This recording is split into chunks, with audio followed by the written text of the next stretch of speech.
All right, folks, welcome back to another edition. As always, the big man on the ones and twos. How we doing, Big Rob? Good. How yourself, Tom? Good, good. How we feeling? How's the back?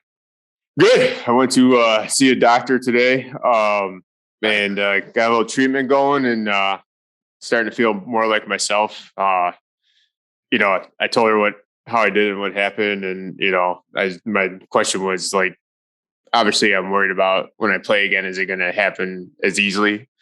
So she was she was great. She was like, no, we're just going to put a program together and, stretches and whatnot to do. And, you'll be back stronger. So I felt good. Good. That's good to hear. Oh, yeah. I should probably do that. I should probably follow your plan. I was laughing because I had a client meeting today on site, and I was telling my boss because they're playing, I think, Midlothian next week, and then something else. And he said, "You want to go golfing?" And I'm like, "I can't." I said, "Not right now." He started laughing, and I said, even my partner texted me yesterday for my indoor league just to see how I felt. I didn't know if he was being sincere to see how I actually felt, or if he's trying to feel it out if he has to find a new partner. Oh yeah. So I was like, "Yeah." When's the indoor league start? I think he opens his doors November 1st, but I don't think the first round has to be until that Thanksgiving week. So we got some time. Oh, really? Yeah. Speaking of, Rob, I hit about 30 balls last night, and I know I was walking into the doctor's office when you sent me that text this morning. I was dying laughing about your side hurting. Oh my God, it felt like the first round of spring, like where your left side is just like more from stretching. Yep. Yeah, and like I didn't even go nuts last night. What were you hitting? I was hitting a 7-iron at like probably 75%. Really? Yeah. Like, I don't know. I wasn't trying to overdo it, but I just wanted to see what would happen. So did you feel any tightness in your back? A little bit, but like it was mostly I was just really kind of walking on eggshells. Like I was barely even like turning through the ball. Sure. You know what I mean? Yeah. Right. It was kind of like an all arm swing, which is probably the worst thing you could do for your back. But right. I was just afraid to get into it. Sure. Baby steps, man. Yeah, but it is feeling better. I've been doing a lot of shit around here, so I think that's helped. Kind of just loosen it up, keep it warm. But yeah, I think, I hopefully we'll see what happens. But I'm hoping for like, mid-November to start swinging a club. Sure. So, let's cross our fingers. Both you and I are, back to healthy come, December. I know. It was funny, like, the pre, whatever you want to call it, like the pre-testing. She's like, let's just see how far you can stretch. And I'm like, it's going to be embarrassing. You don't want to see if I can, how far I could reach for my toes and everything. And She's like, I'm like, even before my back, I was just terrible. I never stretched. So that's going to be a major change for the season for sure.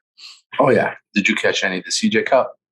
I just saw the whole, obviously social media laid up on the couch again, but and the kids had a friend's birthday party, so I was out there. So I was just checking on the phone, found it, seen Rory get to number one again. Yeah, it was pretty cool. I caught his last probably 5 holes on Sunday. Yeah. It was awesome. Got a little nervous there for him on 18. Did you? Yeah, I mean, so 18, he had a 2 or 3 shot going into 18? I think 3 shot. Yeah, 3 shot going into 18. And then Kitayama had a putt, like a 25 footer to tie it on 18. Mm-hmm. Rory he shit the bed. He hit it into the shit, and then he hit it into more shit around the green. And then his first putt on the green, he blew it by like 12 feet. So 18 was full of drama. Sure.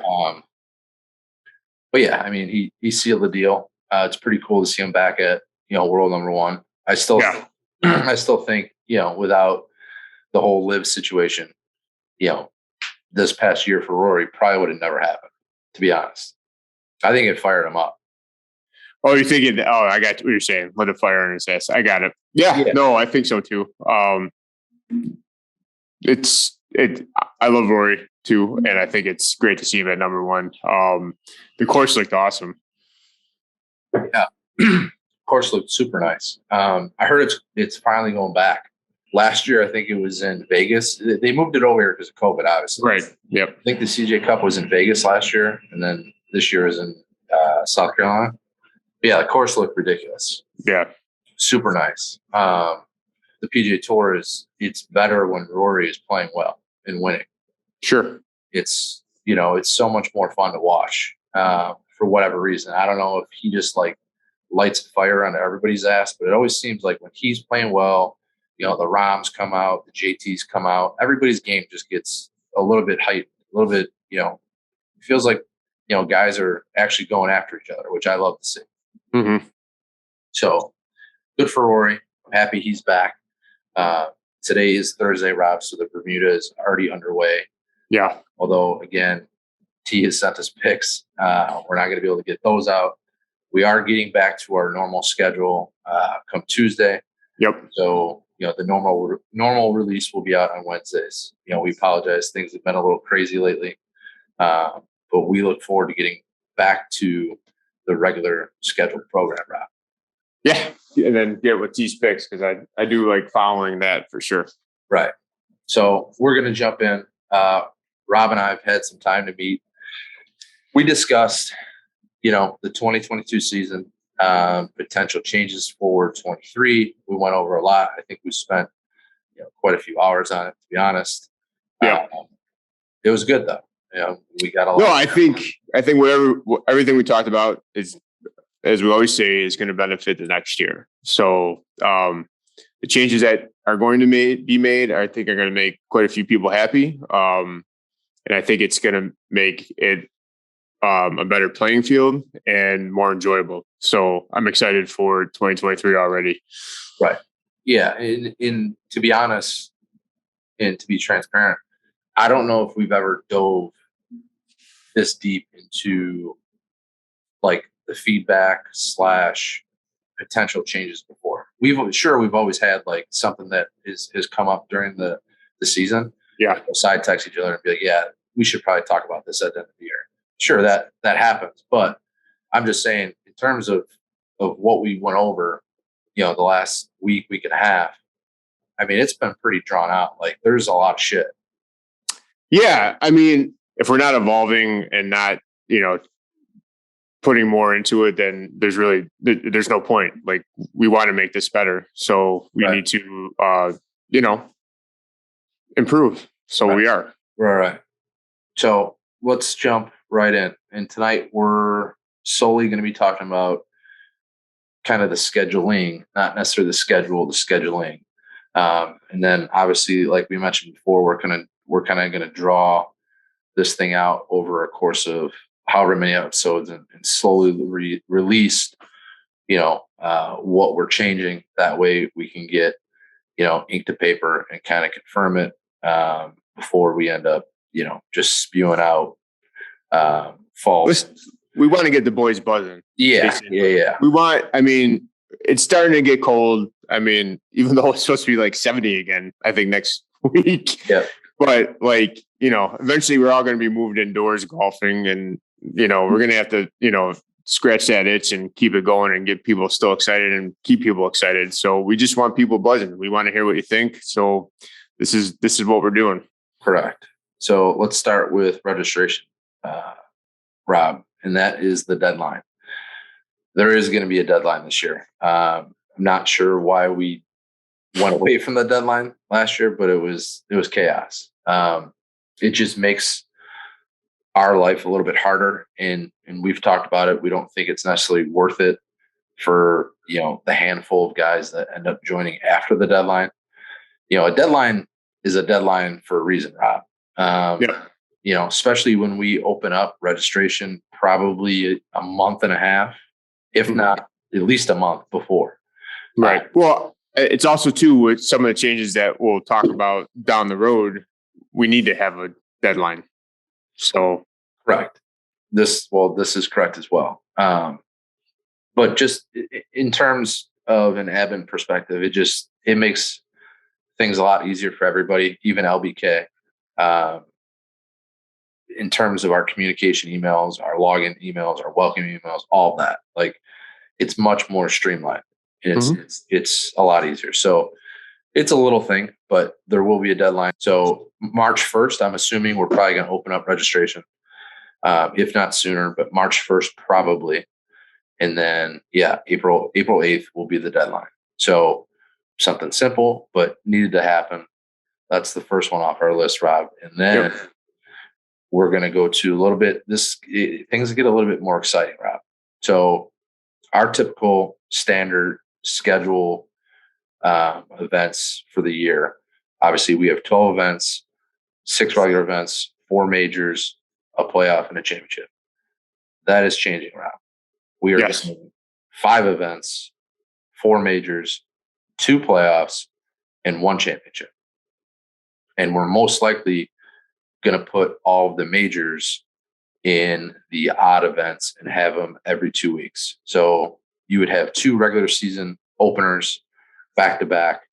And then from there on, the majors would start. So the majors would be the 3rd event, the 5th, 7th, 9th, and then you have playoff, championship. Yep.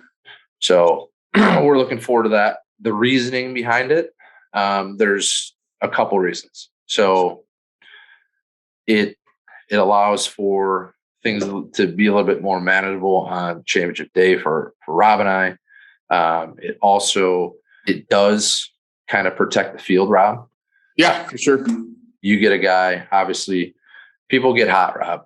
It happens, especially with the size of, some of our tours. So you get a guy that comes out, play to his handicap in the 9th event, play to his handicap, if not better, in the 10th event, play to his handicap, if not better, in the 11th event. Something might be up, Rob. It's protecting the field. It's allowing for the best possible golf to be played at the end of the year with the best possible field. Yep. So that's I would consider that a major change. Yeah, I would.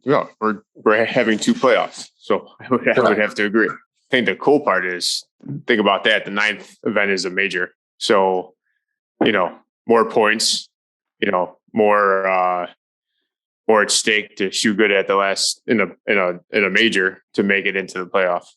Right. And potentially, flight points. Sure. Yep. Exactly. A lot at stake there. Another minor one, and then we'll wrap it up. Whoa. Wait, we're giving away another one? Oh yeah. Okay. Small. Is it your surprise Southside schedule thing, or is this something completely different? No, it's completely different. It more so goes into, what it is. It more so goes into the first 2 events of the year, Rob. Oh yeah, I got you. Here we go.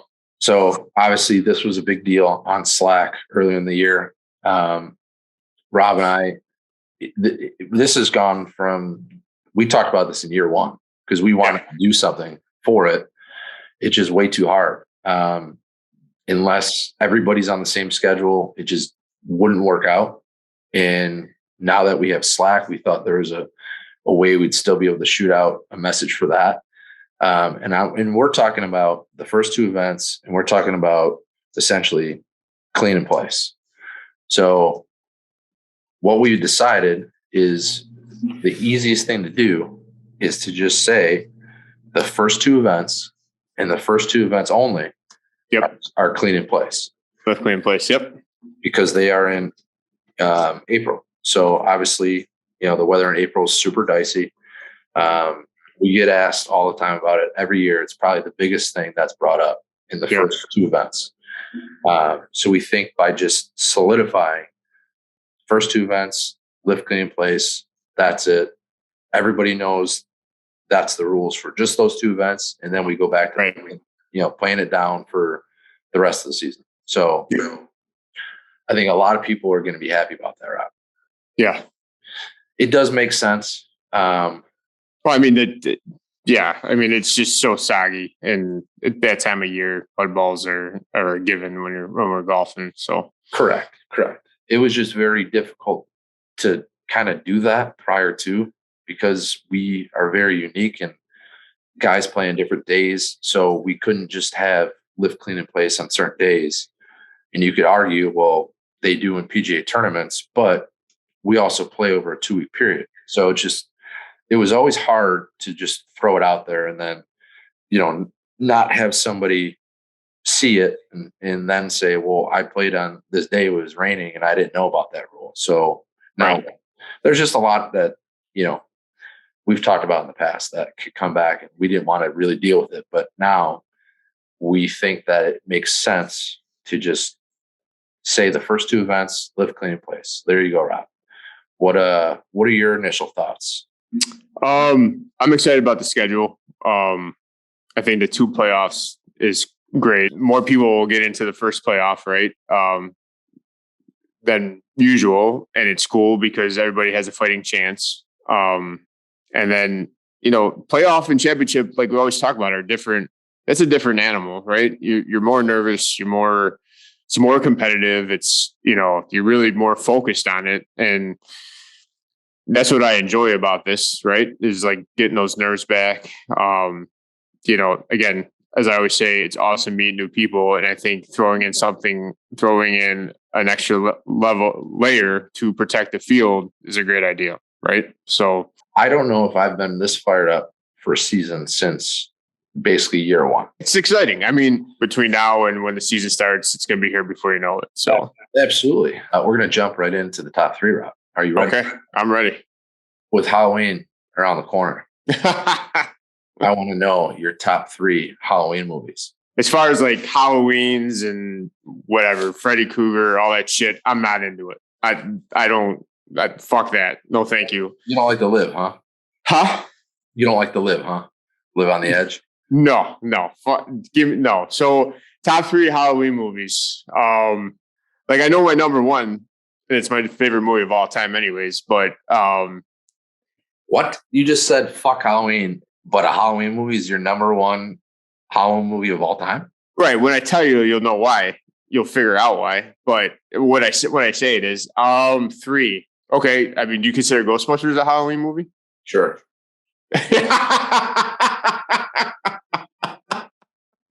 I'll go Ghostbusters in the number 3 hole. Number 2. I guess I'm big into animation. So like Paranorman or Corpse Bride. So I'm sure I'm going to get a bunch of shit for that. I'm sure I'm going to get a ton of shit for my number 1 movie, but my favorite movie, and it's great because the movie can go from Halloween all the way through Christmas. Like the kids start watching it when I start watching it in October, and we watch it all the way through Christmas, and Katie wants to kill me, is The Nightmare Before Christmas. That's your favorite movie of all time? Favorite movie of all time. Saw it at opening night when I was 10. My aunt took me and my sister. Been my favorite movie ever since. The collectibles I have and everything for it, favorite movie of all time. And I love that my kids love it. So it's a Halloween movie. Do you think potentially this is your hottest take of all time? Could be. Well, first of all, I went to school for drawing, a designer. I'm an artist, so I'm a huge Tim Burton fan. Edward Scissorhands, which I guess is a Halloween movie. Beetlejuice. Oh shit. So there you go. There's a ton. I'm a big Tim Burton fan. Like, give me that stuff. I'm fine with that. As in like Halloween, all that stuff. Get that away from me. So, but yeah, the Night Before Christmas is my favorite Halloween / movie of all time. What a wild turn that just took. That was the last thing I expected. I can't wait to hear these comments. I'm probably going to get worse. But it is what it is. Hey, I like what I like. I'm not afraid to admit it. Hey. Love The Nightmare Before Christmas. I mean, don't get me wrong. Great movie. It was just a wild twist. Because I thought you were just like, I don't watch scary movies. I hate Halloween. And then The Nightmare Before Christmas. We were actually going to watch it the other night. We should probably do that. You should. And they just came out with a sing-along version. Just a heads up for Lily. That's all I'm saying. That's all I'm saying. I might have to call you and you could teach Lily all the words because I'm sure you know them all. I could. We're not going to go there, but I could. Well, go ahead. All right. 3 hole. That you might remember this one. It's old school. Not necessarily like a Halloween movie, more of a horror movie. So you could tell me I could have it or not, but I'm going with People Under the Stairs.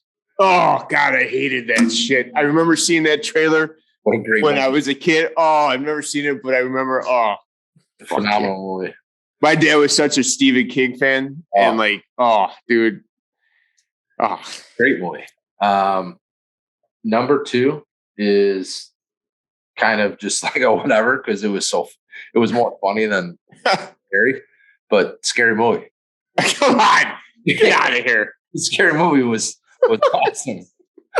It was hilarious. And then number 1, I'm going old school. You probably hate it, but Jason. I mean, really? Yeah, The Mask, just everything about like The Mask. And were you that kid that growing up on the south side, you had that mask for Halloween? No, but I was just about to say, like, even today, it's like the videos that come out around Halloween of just like some creep walking down the street. Yeah, I'll give you that. Yeah, like I love the ones. I saw the one last week where he starts just dancing in front of the kid or something like that. Yeah, they're just, I don't know. Yeah. I find them funny. Thank you for that top 3. I appreciate it. Yeah, I mean, I don't know how to feel about it. Oh, now that it's over, but it's definitely a good one. I thought you were gonna go like favorite Halloween candy or something like that, but get me with the Halloween movies. Speaking of Halloween, what's Lily going as this year? I think she's just a pumpkin. Oh yeah, yeah. So do you guys dress up too? Well, so long story short, we did last year, but like, it was her first Halloween. So like, obviously moms get a little crazy. Sure. So she kind of went all out last year, and then total 180 this year. She just like grabbed a pumpkin costume like off the rack at the dollar store. Like, yeah, this is what she's going to be this year. I'm like, wow, what a change in pace that was. She was Snow White. I think she had 3 costumes last year. Like it was. And now she's just a pumpkin. Yeah, now she's just a pumpkin. You dressed up as Charlie Brown? Nah, I'll probably. I don't know. I'll probably just be dad. Right. Pull the wagon, drink a coffee. I just always used to just put the Superman T-shirt underneath and then just be like, "Oh, I'm just Superman." It's a good one. Yeah, you could always just throw a bed sheet over me and I'm a ghost. Sure. It's an easy one. All right, Big Rob. Well, we'll see you next week. Have a good Halloween. Until then, we'll see you in the fairway, big guy. See you in the fairway, Tom. See you, buddy.